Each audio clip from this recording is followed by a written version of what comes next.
Civil competition coaching centre కూడా ఈయన పెట్టించే ప్రయత్నం.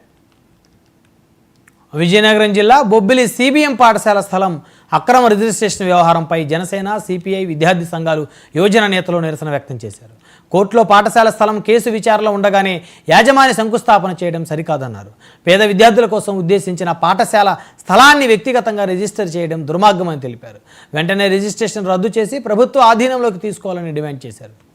చూస్తూ ఉంటే బొబ్బిలి ప్రాంతంలో ఉన్న సిబిఎం స్కూల్ని అక్రమ రిజిస్ట్రేషన్లతో ఈరోజు ఒక పెద్ద మనిషి కొనడం చాలా బాధాకరమైన విషయం. ఈ సంగతి తెలిసి నుండి ఏఎస్ఎఫ్ అనేది దఫాలుగా ఈరోజు పోరాటాలు నిర్వహిస్తూ ఉంది. ఈ స్కూల్ని కాపాడడం కోసం అనేక పోరాటాలు చేస్తూ ఉంది.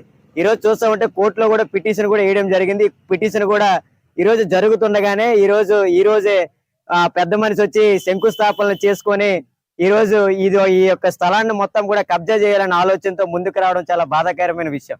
ఈరోజు చూస్తూ ఉంటే ఆయనకి డబ్బు ఉంటే డబ్బు ఉన్న మతం ఎక్కితే ఇంకేదో పని చేసుకొని ఇంకేదో కొనుక్కోవాల్సిన అవసరం ఉంటే కొనుక్కోవాలే తప్పించి కానీ ఈ రోజు ఎంతో మంది పేద విద్యార్థుల భవిష్యత్తు కోసం నిర్మించిన 100 సంవత్సరాల చరిత్ర కలిగిన ఈ యొక్క స్కూల్ ని అక్రమంగా రిజిస్ట్రేషన్ చేసుకొని గత వైసీపీ ప్రభుత్వం హయాంలో వాళ్ళ అండ తీసుకొని చాలా రకాలుగా దీన్ని అన్యక్రాంతంగా లాగేసుకుందాం అని చెప్పి ప్రయత్నంలో భాగంగా తప్పుడు రిజిస్ట్రేషన్ చేసుకొని ఒక తప్పుడు మనిషిని ఇక్కడ కరస్పాండెంట్ గా పెట్టుకొని ఆయన సహకారంతో ఆయన పేరు మీదకి మ్యూటేషన్ మార్చుకొని రిజిస్ట్రేషన్ చేసుకున్నారు.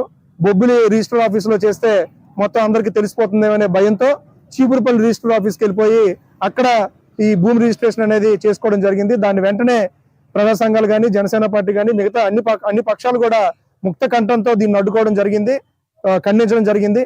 అందులో భాగంగానే మన ఎన్డీఏ కూటమి ప్రభుత్వం ఏర్పడ్డాక దీని మీద కలెక్టర్ గారికి కానీ, అలాగే హైయర్ ఎడ్యుకేషన్ వాళ్ళకి కానీ, అలాగే మిగతా రెవెన్యూ డిపార్ట్మెంట్కి కానీ అందరికీ కూడా మెమరాండం ఇవ్వడం జరిగింది.